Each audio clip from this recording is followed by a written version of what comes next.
To Meldon Law Monday. I'm Buddy Martin. The Buddy Martin Show is on the air. Glad to be with you tonight. Lots to talk about. What a huge weekend it was for softball and baseball. Man, one of the best series you ever want to see against the number one team in the country. Also, Shane's softball team did pretty well. Getting ready to host a regional. Good stuff happening. We'll talk about that tonight. Also, kind of a kickback, kind of a pushback on the new president, which we talked to Shane about. Mike Bianchi is not so sure about his so-called character. Well, you know, that's how it goes. Lots to talk about tonight. Franz joins us. Steve Russell. He will be here to sort of diagram and tell us what happened in that remarkable performance by the Florida Gator baseball team, especially the freshman pitcher. It was magnificent. So stand by. Go tell your friends and neighbors that the Buddy Martin Show, that's this right here, is now about to be on the air. Here we go. Yes, it's time again for Buddy Martin. Call him up and tell him what you're thinking. But be kind because he's doing the best he can. Better, stronger, faster. Mama says that alligators are ornery because they got all them teeth but no toothbrush. Hey, what if the voice calls while you're gone? Take a message. Bye. You ready, champ? I'm ready for this my whole life. I'm incapable of small talk. But that's why you love me, right? Kind of intimidating to be in the presence of so many great athletes.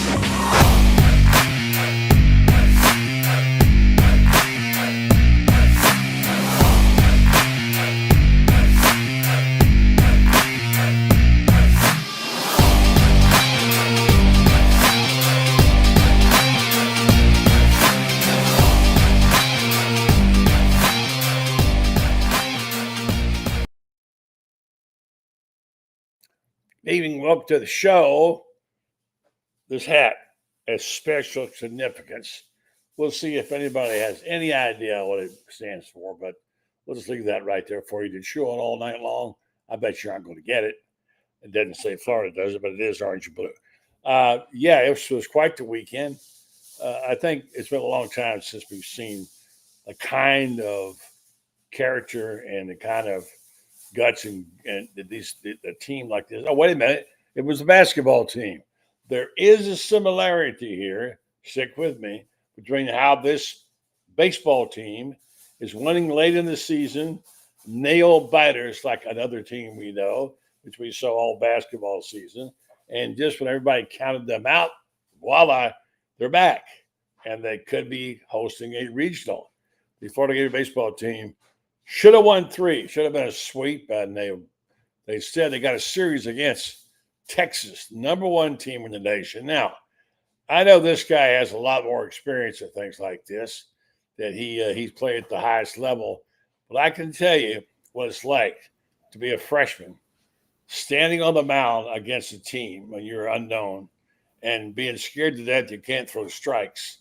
But that wasn't the case of this guy. This guy was a remarkable 7-inning of shutout in the third game, and really should have been a shutout.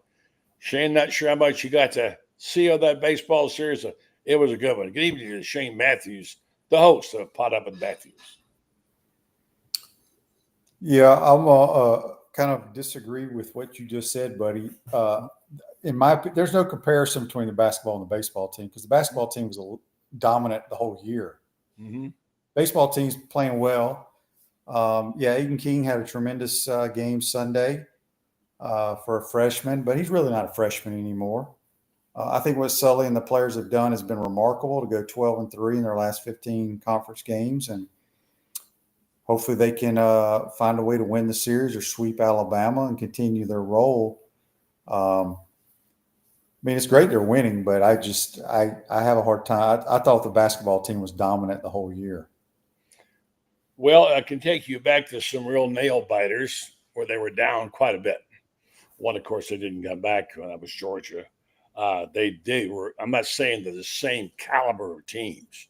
I'm saying the fashion which they won games where fans were sitting on the edge of their chair thinking, we lost it. Oh, no, we might win it. Oh, we won it, is this baseball team. I mean, look, to start out so badly, and of course the basketball team didn't have that problem. They started out pretty good.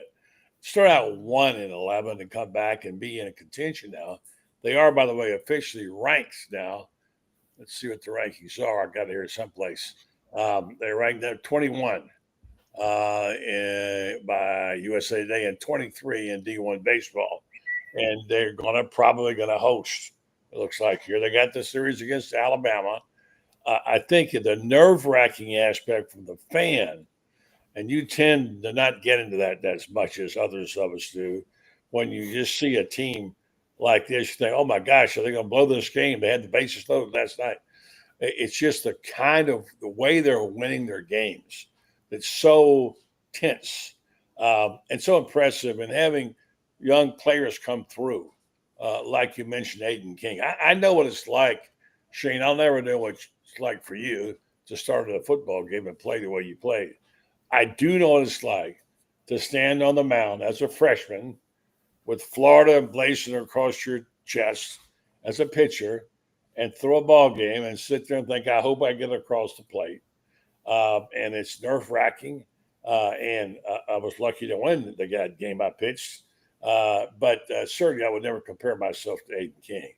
Listen to this. As a true freshman in the SEC, he has 10 starts, 59 innings pitched, 2.90 ERA.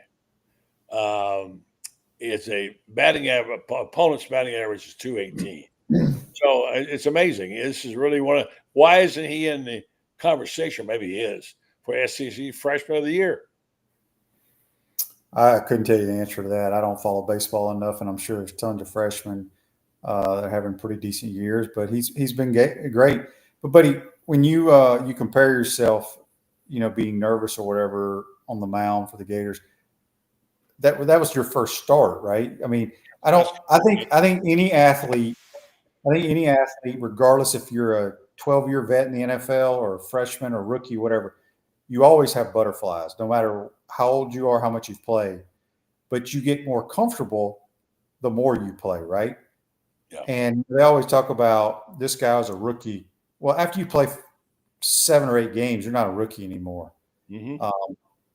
I'm not taking anything. I'm just saying that we've played 50-something games. These guys aren't really freshmen anymore, in my opinion, because they play almost an entire season. And it's been a great story, but you weren't nervous every time. I mean, every time you pitched, right? Well, more nervous the first time, for sure. Right. But the point I'm trying to make here is I'm not comparing myself to him. No, I'm just saying though, but I think everybody, when you make your first start, regardless if it's in Little League, college, the NFL, Major League Baseball, you're gonna be nervous as hell. You're gonna be nervous when you make your 50th start, but it's a different type of feeling. But I do know what it's like too, to be standing out there as I was in my high school days. I played baseball all the way through, from Babe Ruth on up. I know it's like when you can't get the ball over the plate. You just can't. You're trying to get it across, and you can't get it over. And you sit there, and you're humiliated because you can't. You've lost your control, and you can't get it. So, I mean, this is no way comparing it. I did pitch to Ted Williams one time in a charity game. You think my hand wasn't shaking when I was throwing to Ted Williams? I mean, Did you throw at his head, buddy? You know what? It got loose on me, and it came up in air on him. And he took his bat and said, "Okay, Mr. Pitcher, watch your shins next time coming to the box." It was all mockery and fun and all that, but still, just the mighty Ted Williams to stand up there. You're trying to get the ball over the plate. Anyway, I'm not trying to compare myself to Aidan King. I want to go back to what Sully said. He was interviewed again today, and they asked him about the whole thing in Texas. And he said, well, I've seen freshmen go out before, and pitch well, but I've never seen a guy go on the road like that, and for 7 innings shut the team down, the number 1 team in the nation. So it was a remarkable thing he did there, without a doubt. And it was part of what Florida had for a terrific weekend. They should have really won all 3 games. If the rain doesn't come and they have to sit down their leading pitcher, Liam, Peterson, they probably win that game, probably. But when the rain came, he couldn't go back out there, and they ended up losing the game. Really on a one wrong field hit. Anyway, I think I'm trying to magnify what he did, what incredible. And Sully said it was asking what was the one thing that you think that you did. But he said we pitched well. That was a big thing. They pitched well. They hit one home run, I think. Then they hit one. So anyway, it was a really good feeling to see the baseball team do so well and come back now and be ranked, and now they're going to get a chance to host. So it seems as though there is something in the water in Gainesville. The football team finished strong, four straight. The basketball team won a national championship, and now the baseball team is going to make it back to the playoffs. And who knows what's going to happen with this team? I mean, stranger things have happened even last year. So I just want to heighten that by saying really impressive. And I was talking to my friend Carlton Reese today, who's really good about following these trends. If we went back and looked at the record of the football team in their last 4 games and charted the success of Florida sports since those 4 wins, right into football and then right into basketball, the remarkable run that Gator fans have had. It's been fun. Not to mention softball. Well, you got women's lacrosse, you got women's golf, you got men's golf. I mean, look, we're pretty good at almost every sport we're in. We had a lull for a couple of years, and people should be excited.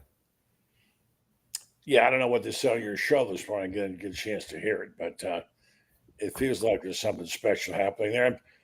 By the way, speaking of football, we're starting to get some of these post-spring rankings. Have you seen some of these? I have not. I don't pay too much attention to a lot of these guys, but there are 2 or 3 guys I do respect a lot. Do you know Josh Pate? I know who he is. I don't know him personally. He's a good football man. He knows football. He had an extensive interview with Billy, and he knows football. He gets coaches trust him. He gets really inside. He put out his post-spring 2025 rankings today. I want to get your comments on these, okay? We'll go backwards. All right? 25. Texas Tech, 25. Then Michigan.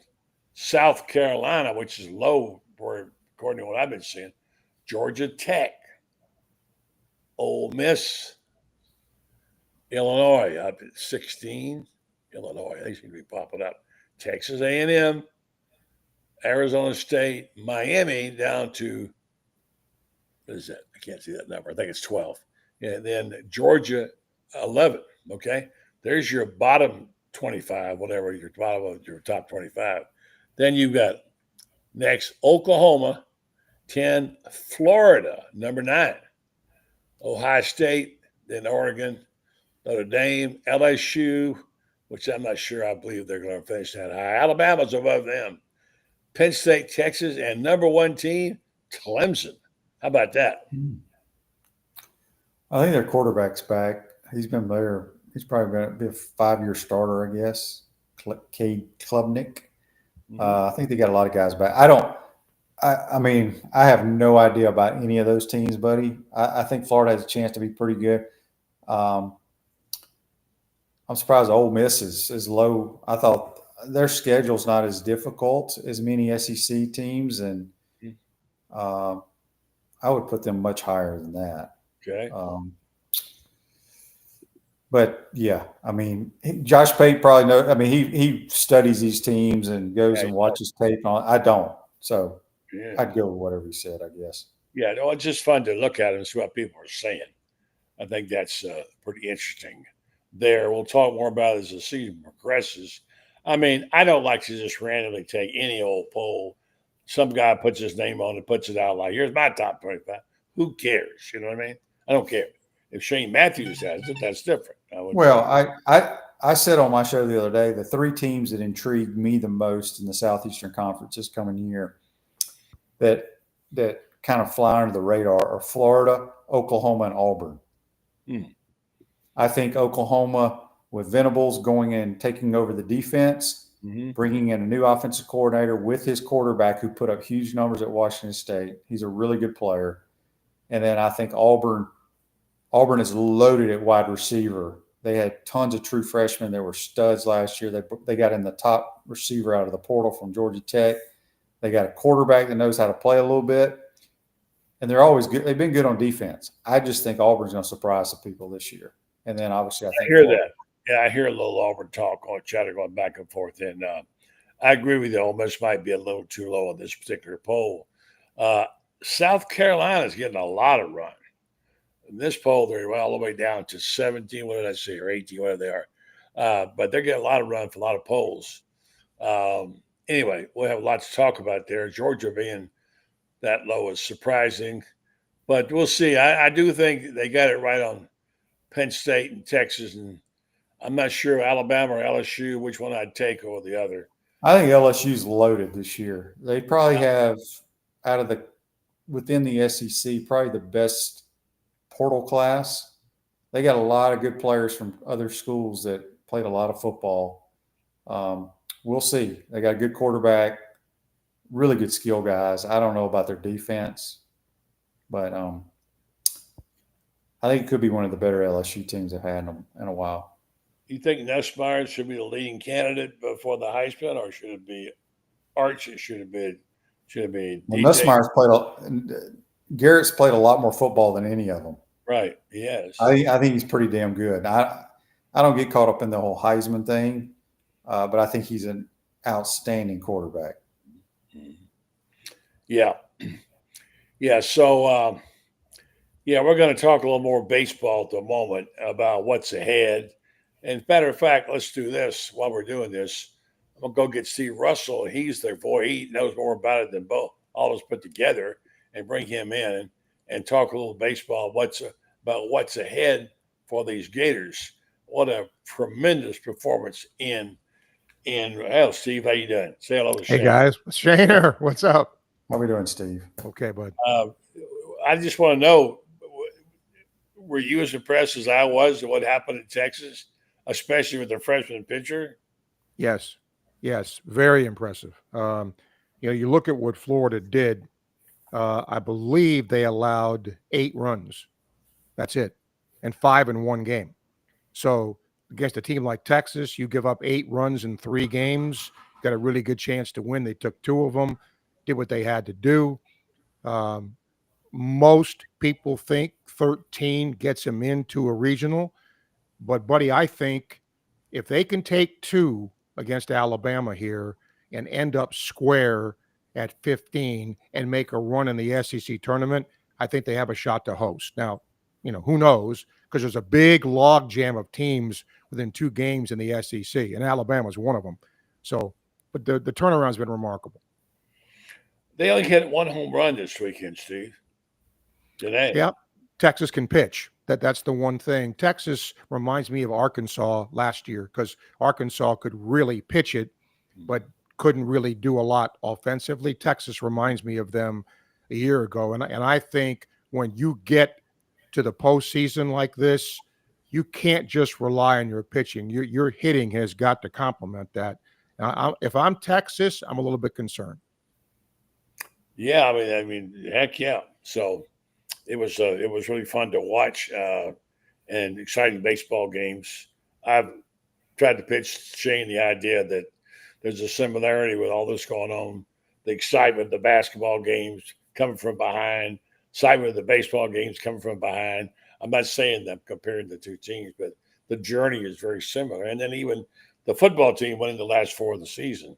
So they're on a bit of a run here. If you took that date, say in November, and you mark their progress and the victories by these teams till now, it's been quite a run for the Gators, if you're a Gator fan. Sure, but you don't like to see, buddy, the way it's been the last 2 years where they had to dig themselves out of a huge hole. Give them credit for doing that, and we all know what happened last year. They went all the way to Omaha and got hot at the right time, and that's the beauty of baseball, because you play 56 games. You can afford to not be good for stretches of time, unlike football where you lose a couple, you're almost done. you can afford to not be good for part of a year, catch fire, and then do what Florida's doing now, what they did last year too. So kudos to Kevin O'Sullivan. Kudos for both these teams for not quitting and getting it together. Yeah, I want to bring Shane back in here too because I want him to. Shane, did you see the whole? I got a chance to watch more baseball the last 2 weekends than I've watched all year, and the Gators specifically. Did you watch the whole series, Shane, or just catch a couple of games? How much did you get to see of it? I'll be honest, buddy. I didn't watch a lot of it. Yeah. I watched a little bit, a few innings here and there. I have a hard time, and I grew up a diehard baseball guy. Basketball and baseball are my sports. But in today's world, I don't know if I'm getting old, but I cannot. I'll watch college now. Once these regionals start, I'll watch. I've not watched one inning of Major League Baseball yet this year. Not one. Wow. Which is crazy for me.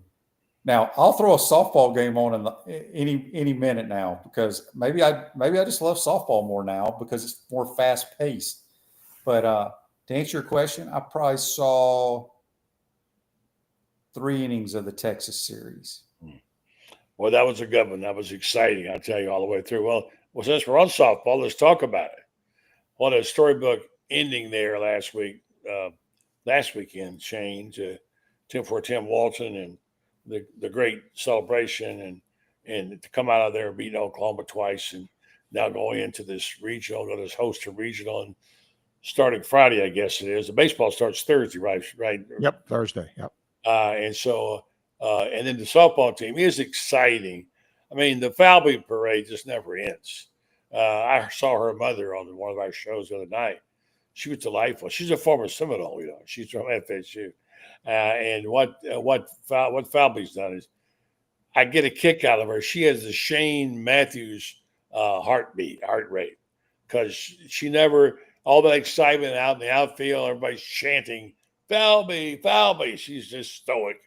Even Walton said she can at least wave, do something.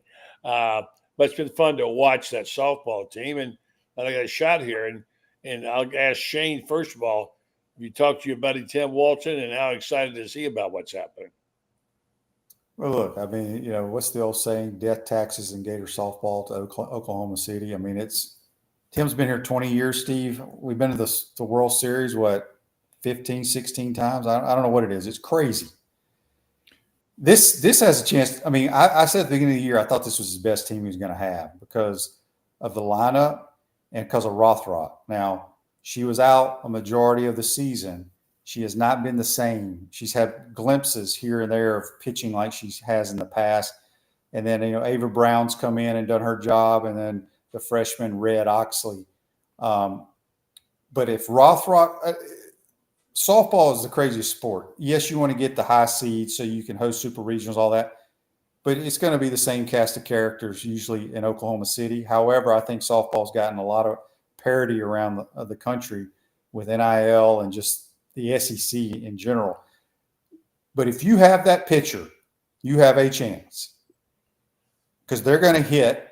They might have the freshman of the year. I don't know who else is out there. But Taylor Shoemaker's had a phenomenal year in right field and at the plate. And they got All-Americans at the catcher position with Jocelyn Erickson. They got Corey Otis. They got Falvey.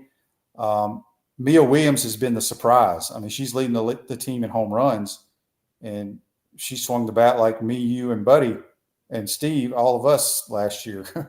Couldn't hit at all. So, Look, it's all about postseason. I said it all year long, Buddy. It doesn't matter what happens in SEC play. Yes, you want to win the SEC. Coaches get bonuses and all that stuff. You get rings. But in softball especially, it is postseason. And maybe I look at it the wrong way, but that's how I feel. I kind of like the journey. I enjoyed the games that leading up to that. And what about you, Steve? Well, first of all, I'll echo what Shaner said. Tim Walton has done an absolutely phenomenal job since taking over here. They are 50-9 in regionals under Tim Walton. 50-9. That's ridiculous, but that's what his record is. And the great thing about Tim is he knows talent, but then coaches the talent. And look, he knows what buttons to push And I think some of the kids I've talked to over the years that have, been under him have said that. He'll chew you sometimes, pat you on the shoulder sometimes. He knows how to get the best from his players, and the player expectation is there too. There's no misunderstanding there. The players understand what the expectation is. The players understand what Tim Walton expects of them. And, you look at his teams, they get along, they play hard. And, look at the SEC again this year with 13 teams in the regionals from softball. So it's going to be a lot of fun to see how many survive here. It is that for sure. You talked about that golden gut and that decision making. You were talking about Sully. When to take the pitcher out, when to leave him in. We saw that case on the last game against Texas, whether to pull the start a relief pitcher and bring in another guy. And Sully does have a short leash. I mean, my gosh, he'd use the whole bullpen and then if he could get him in if he needed him, which has worked well for him. For Walton, I thought maybe he might have left Rothrock in a little too long there the second time around. She did look like she was winded Shane a little bit, or she wasn't as sharp as she had been. But that's when I wondered if she was also still injured. Well, I'm sure I don't know the extent of her injury, but she is nowhere near the pitcher she was last year. She's had moments where she'll mow people down, have 2 or 3 really good innings, and then she hits 2 batters, 2 walks. Next thing you know, it's a base hit, then a 3-run homer. It's kind of what happened against Ole Miss in the first game again in the SEC tournament. But doesn't matter what's happened in the past now. If Keegan Rothrock is on her game, I expect this team to be in Oklahoma City. They'll play, they should win their regional. I think it's an interesting matchup because I want to say Lindsay FICO, Steve, did she play for Tim or was she here before Tim? No, played for Tim. Yeah, so she's the head coach of the Mercer Bears, and they're coming in here. So I think that's kind of a cool storyline. Mm-hmm. Yeah. Here's a criticism from Charles Todd Sullivan for president. Softball struggles against left-handed pitching, and pitchers giving up too many free passes. They can win it all, but that stuff has got to be cleaned up. You agree with that, Shane? Well, yeah, that's at any level, softball or baseball. If you walk, you just can't walk and hit batters. I was listening to Steve and Jeff a couple of weeks ago coming home from golf. I think it's when we played South Carolina. Yeah. And from the time I got left from the golf course and got home, they had walked like 5 straight batters. And old Steve was going ballistic. Not us, but the other team. How you can pitch so poorly at that level. I agree. Yeah. I mean, major leaguers have tough days sometimes, but yeah, when you're at that level, you got to throw strikes. And South Carolina has struggled a lot in part because they can't throw strikes. A little bit of that happened in the baseball game last night, yesterday in the innings. They had 2 out, and Texas got those walks. And now all of a sudden a grand slam beats you, and it got a little nervous out there for him. So they came out. I thought he might make a change, but he didn't. He stayed with his guy, and it worked out well. But boy, I tell you, it is knowing when to hold and when to fold him, and Steve, and who to put in and when. That's all part of the game. It is, and look, Clemente's the closer, and he's established himself as that, and I think he's earned a bit of a longer leash now because of what he's done since he's been moved to the closer role. And what Florida has done, fellas, with the pitching the way it's been, McNeely's not been particularly effective. Up until recently, their starting pitchers hadn't gone particularly deep in games. So he's had to mix and match, getting an inning here, 2 innings there from different people. And what I love about the way he's managed or coached, when he's seen an opportunity to win a game, and especially to win it, to clinch a series, he's not saving a pitcher for the next day. He's bringing in the guy who he believes is going to win the game on that day, so they know they're going to at least win the series. And that's a gamble when you do that. But I've seen Sully do that 3 or 4 times this year, and every time he's done that, it's paid off for him. Could this be, everybody still likes to see this, if he pulls this thing out and gets to Omaha and gets in the Final Four, could this be his best coaching season? Given the injuries. Yeah, I mean, I would have said last year, but you're right, buddy. I think you factor the injuries in here, and look, trying to find guys on the pitching staff. Aidan King's been a godsend, as a young pitcher to do what he's done. They moved Clemente, who was going to be a starter, didn't work out. Philpott really hasn't worked out. He's been really up and down. McNeely's been up and down. So just finding those pitching pieces. And then remember, they're doing this without Shelton, who's not playing now, right? Yeah. Kyle Jones was going to be in the lineup regularly. He's been gone almost the entire year. So, yeah, considering the injuries, considering all of that. And look, I'm sure Shane's never been on a team that started 1-11, but they were 1-11 in the SEC, fellas. Yeah. That's terrible. And they didn't flinch. And that's coaching and that's character of the guys on the team. He was asked on what's that called, Rally Captain show, about that today, and about how they kept it going. He said that that was the thing. The thing was they needed to bring it back, and they really had the will to bring it back. They wanted to bring it back, and they thought they could bring it back. They knew they were better. But when you talk about the injuries, you look who all they lost. They lost them in one group, and they asked him about the injuries, how he dealt with it, and he said, "Well, it makes the lineup card easier to fill out." He said, because he said, we don't have but 10 position players. Is that right, Steve? 10 position players? It's more than that, but not much more than that. Because you're talking. I think he meant guys that play a lot, right? He's got other guys, but he's had to mix and match. Evans was hurt for a while. He's now come back and done a nice job. Wilson in the outfield, and Yost has played well. All of a sudden, he's starting to hit, and that's the other thing. Other guys, every once in a while, in the big leagues especially, you'll get a hitter or two will carry a team for a week or two. Well, now this lineup is pretty deep. The 1 through 9 right now, if I'm pitching against this bunch, they're tough outs right now. Tough outs. I'm gonna throw some at you guys. Shane, this is for you particularly, because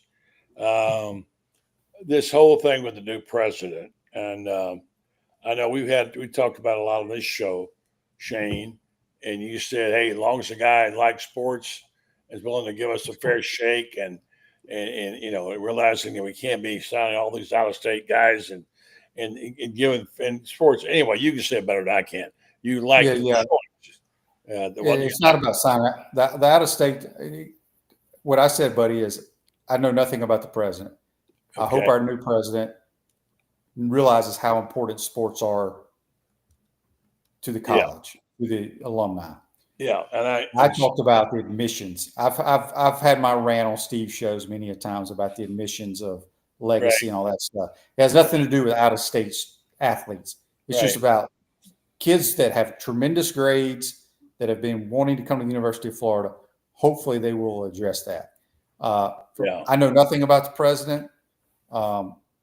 Nothing I can do about the president. I just hope we're going to be a great academic institution, regardless if I became the president. That's just what we are. But we need somebody who likes sports, in my opinion. Or who thinks sports are important, I should say. Yeah. Okay. Let me read you this.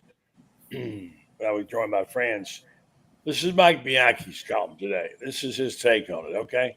I know sometimes Mike can get a little radical, but he talks about the fact he throws some shade at the new president because he turned his head on this whole cheating scandal with Harbaugh and stealing the signals. And he talks about this, and he says, not on the list on his long list of scholarly achievements is his most notable accomplishment at the University of Michigan. Provost Emeritus of plausible deniability during the Wolverines' march to the national championships 2 seasons ago. All those defining moments at Michigan didn't take place in a lab or a lecture hall. It came amid the most high-profile college football scandal in a decade, the infamous sign-stealing operation that implicated Jim Harbaugh and his staff in a sophisticated and systematic scheme to illegally gather opponents' play signals. As the Wolverines marched toward their first national title in 26 years, Ono protected Harbaugh even more diligently than Michigan's offensive line protected J.J. McCarthy. Ono stood resolutely behind Harbaugh, talking about how he trusted, quote unquote, the head coach and how Harbaugh was, and I swear I'm not making this up, quote, a man of honor, unquote. All right, let's give Shane a first crack at that. I mean, like I said, I don't get into any of that stuff. Like I don't look. Everybody's going to have issues with, regardless of who's hired or who's fired or whatever. Whoever our next president is, I hope they support our football, basketball, baseball, golf programs, and obviously they'll do their job academically. But I'm not going to lose any sleep over it. Okay, Shane. All right. I can't get you into these discussions because you just don't care. That's all right. I don't. I mean, they could go hire Steve Russell or you, buddy, as the president. What am I going to do about it? There's nothing. I mean, Steve and I would do the job, but we would do good. I will say. I mean, look, I don't waste my time on this kind of stuff. I got better things to do. You want to play golf, I know. Yes, so exactly. Here's the deal. Steve.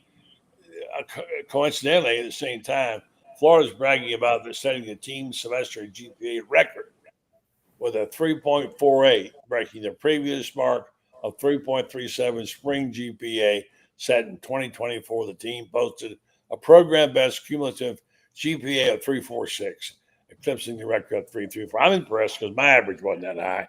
So academics are supposedly met.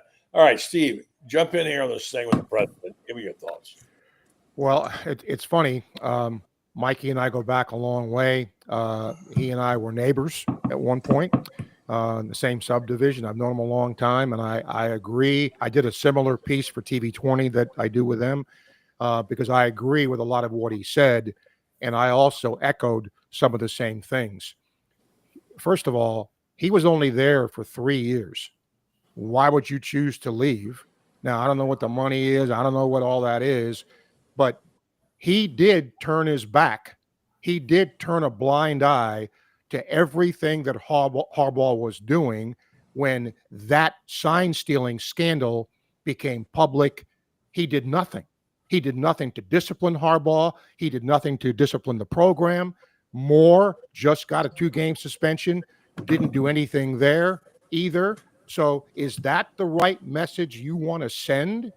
Because this institution, University of Florida, has always prided itself on not cheating, on not doing the wrong things. And you're going to get a president in here who, very obviously to me, did just that. He turned his back and turned a blind eye when all that was happening. They cheated. That sign-stealing scandal, buddy, was awful. I get Shane's point, right, about, does the average fan care about that if he becomes president? No, I don't think that they do, but it does, for me, bring into question why you would bring somebody in as your school president who has done what he did concerning Harbaugh. That's my biggest complaint. All right, thank you. All right, Franz, have at it. This is one of these occasions when I see both sides of it. First off, I think that he did turn the blind eye. The second thing is we don't know what kind of pressure he was under to do that by whoever, which might be why he has chosen to leave Michigan after 3 years. Is he may have said, I've had enough of this crap. I can't take it. This is what this is what they held over my head. And I think that we've all seen situations where the school president may have done some things we didn't think he should have done. I'll give you a perfect example. Marshall Kreiser, face-to-face, told Charlie Pell, you're fine. I'm not going to do anything. We will back you up to the hilt. And then he fired him. Okay?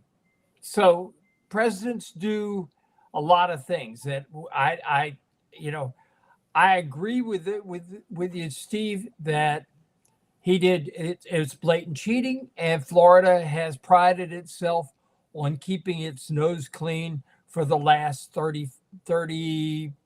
6 years now. ever since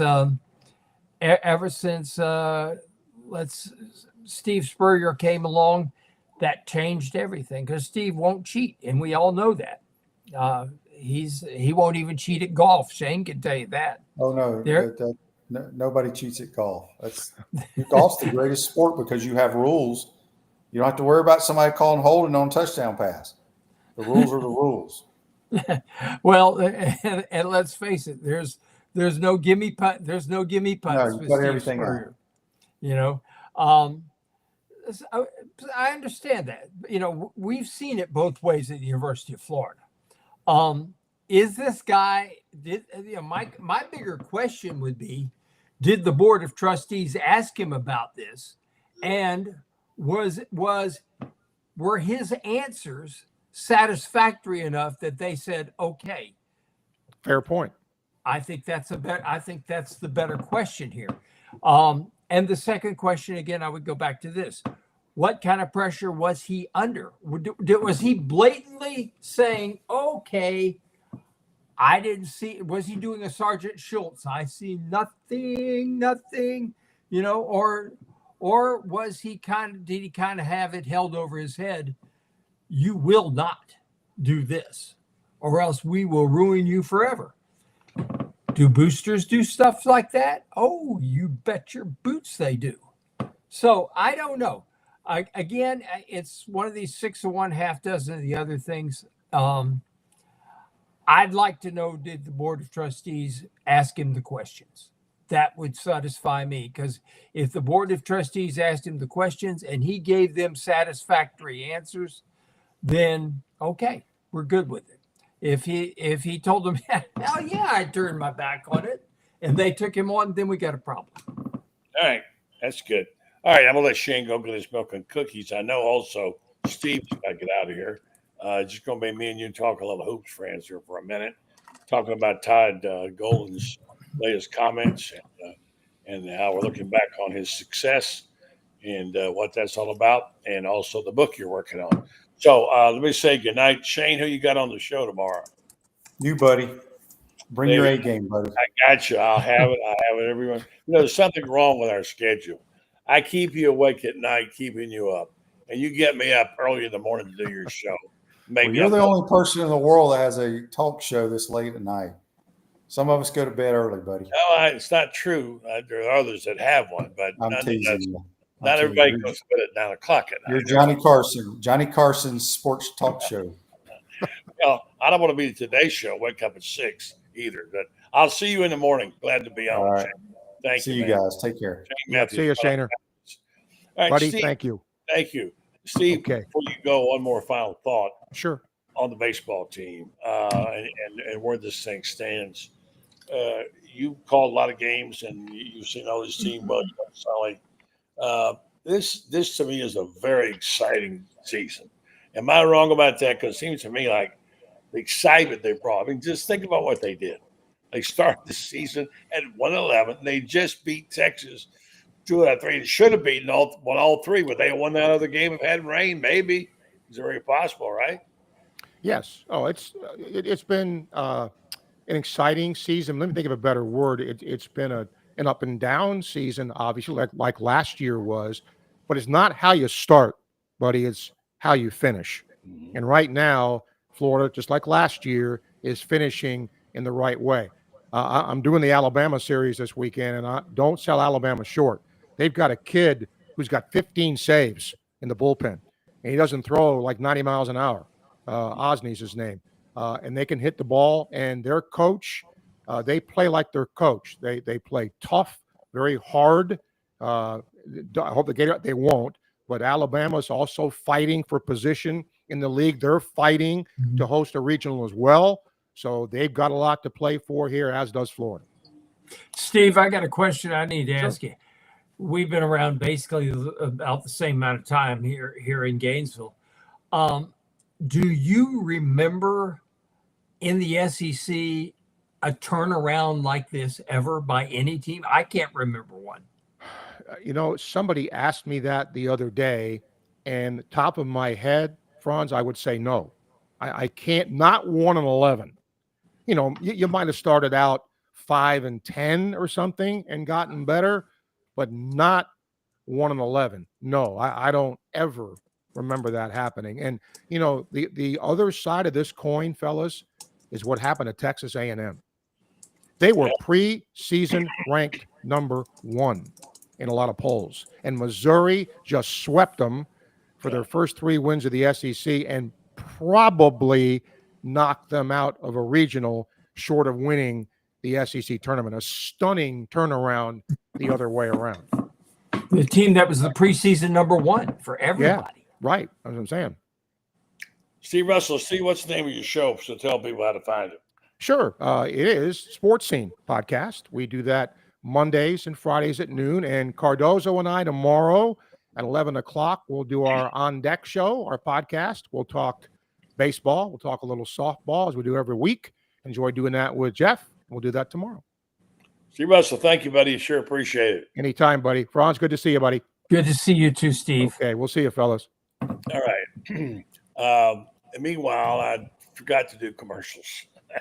Let me go ahead and talk about Meldon Law. My friends over there, they did such a great job, as you know. I'm big fans of theirs, and of course, certainly of Jeffrey, who's unique in regard to his school and his devotion to the Gators. Came down here from Cleveland many years ago, and been a Gator ever since then. And what a Gator he's been. In fact, as I'm thinking about this book Franz is working on the Gator basketball team, I think it'd be really fun to follow people like Bill Koss, your friend, would be like Jeffrey Meldon during their time, because Jeffrey was in heaven going out there. I know you saw him out in Texas, down in California. So Meldon Law, they're so closely aligned with the University of Florida.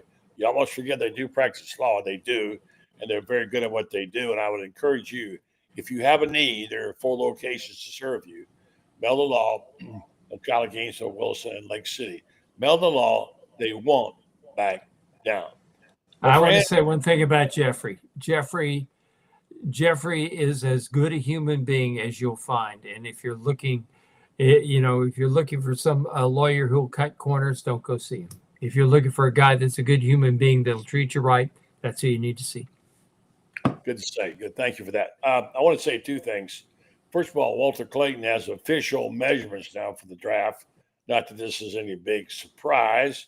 How tall do you think he is barefooted? 6'1.5". 6'2". What's his weight?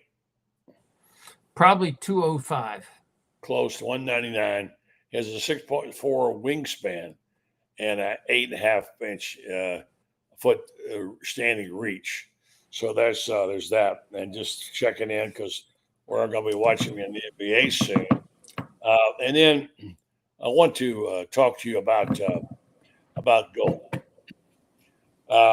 Here's someone knocking at your door, Franz. Thought I heard someone knocking at your door. Oh, okay. That's what that is. Okay. All right. So Todd Golden, looking at someone said to ask him about his success. And he said he thinks they're having a strong offseason already. He said the Gators have made moves already. Florida has added 2 guards. You know about A.J. Brown, obviously Xavier Lee. This should Ingram and Lloyd coming in. Talk about Lloyd a little bit. I don't know much about him. And then he said the key to our success was retention. He told Katz that, Andy Katz. He says, we got Will Richard and Walter Clayton back that year. That was huge getting them back. And he said the key to our success was retention. You talk about retention a lot. This guy's got it going now. He's in the market. They said for one more guy, Franz. What's going on there? What do you see them going after? And what's the progress report? Well, he's going to go after one more guy. And I think he probably is just going to settle for one more big guy. I don't think he's going and maybe somebody who's like an in-between big guy, like, for example, Tommy Hawk. Tommy Hawk is not a pure big guy per se. He's not a guy that you're just going to line him up there and play, at center. He's a guy that, you can play him minutes there. You can play him minutes to the high post. You can run him on the baseline. You can even play him on the perimeter. And I think that's the kind of guy he's going to get. There's a kid out of Pepperdine that I like named Butka that is 6'9", about 220, 225, who just finished his freshman year, really, really strong. Comes out of the same conference that Todd came out of, the West Coast Conference. He played at Pepperdine.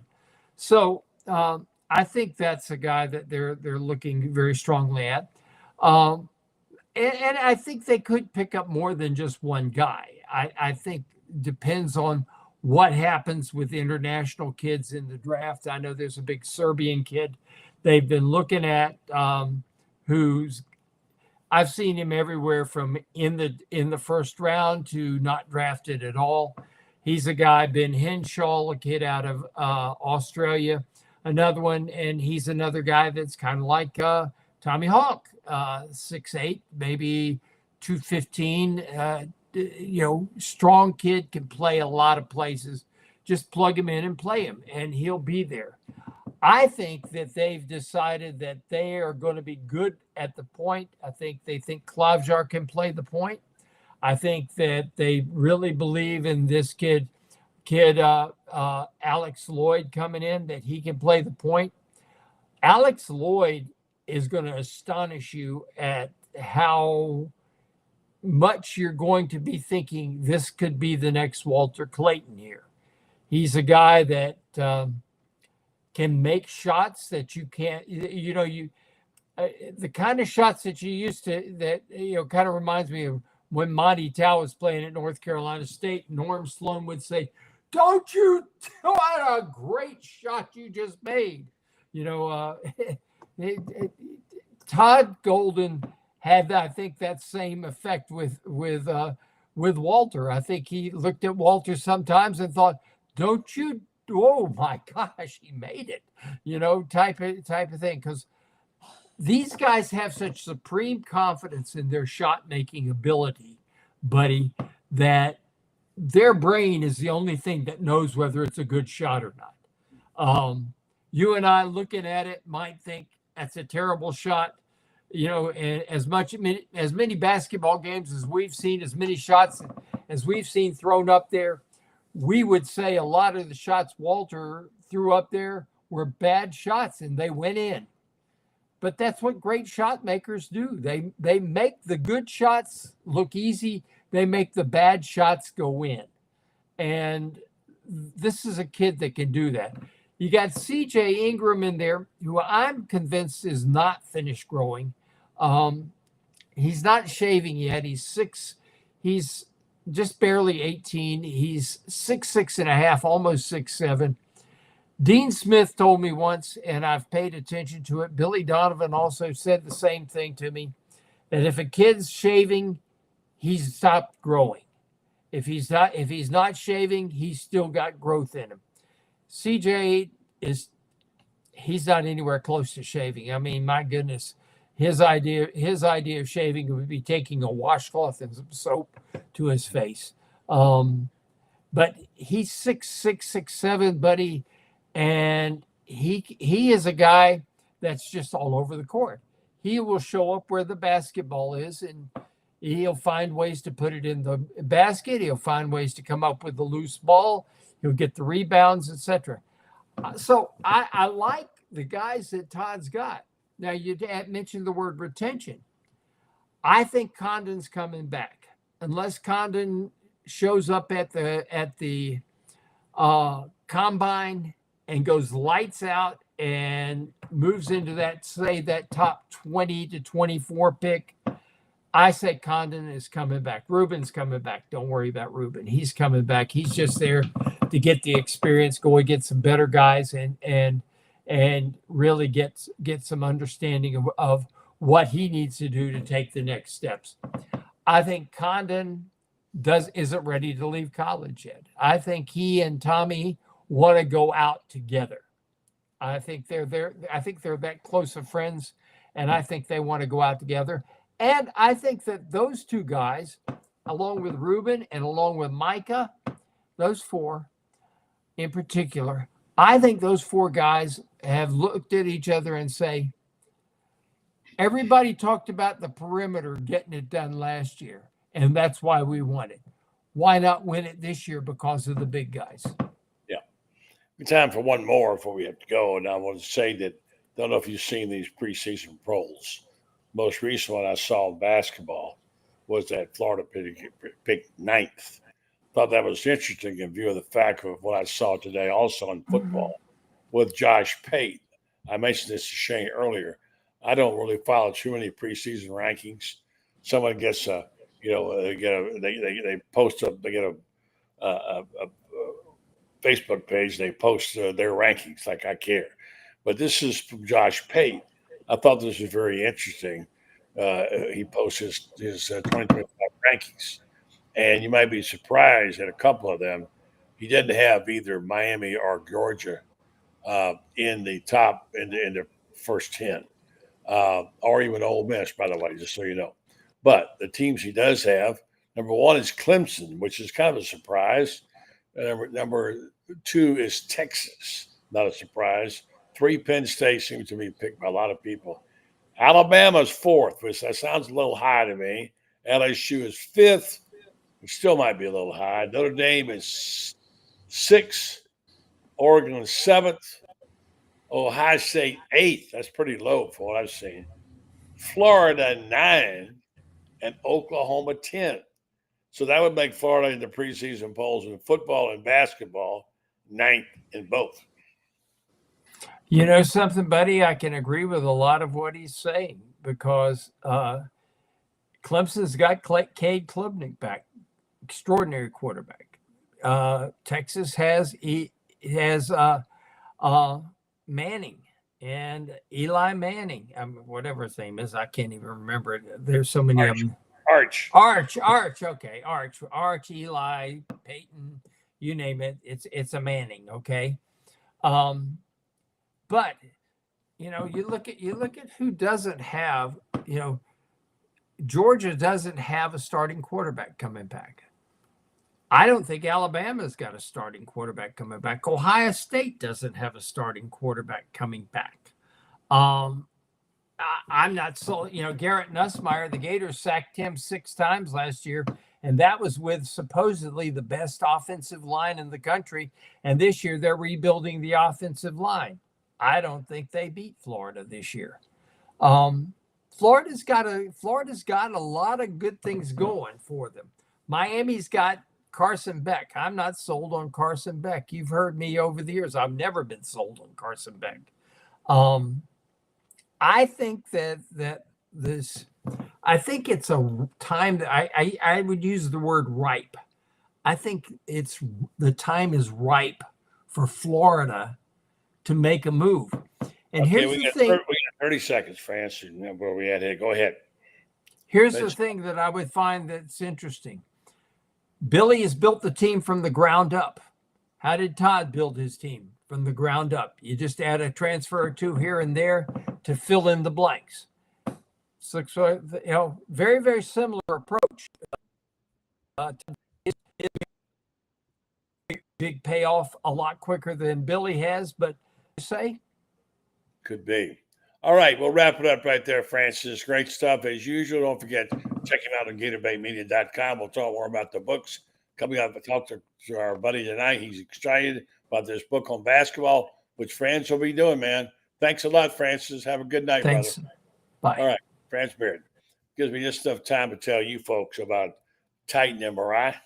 Titan MRI and imaging is acquired Highfield MRI. Joe Colorea did, and he started Highfield in 1997. Now he's back. Titan MRI and Imaging has 3 locations to serve you, 2 in Gainesville, with the Spark Avenue location, and now at the Millennium as well.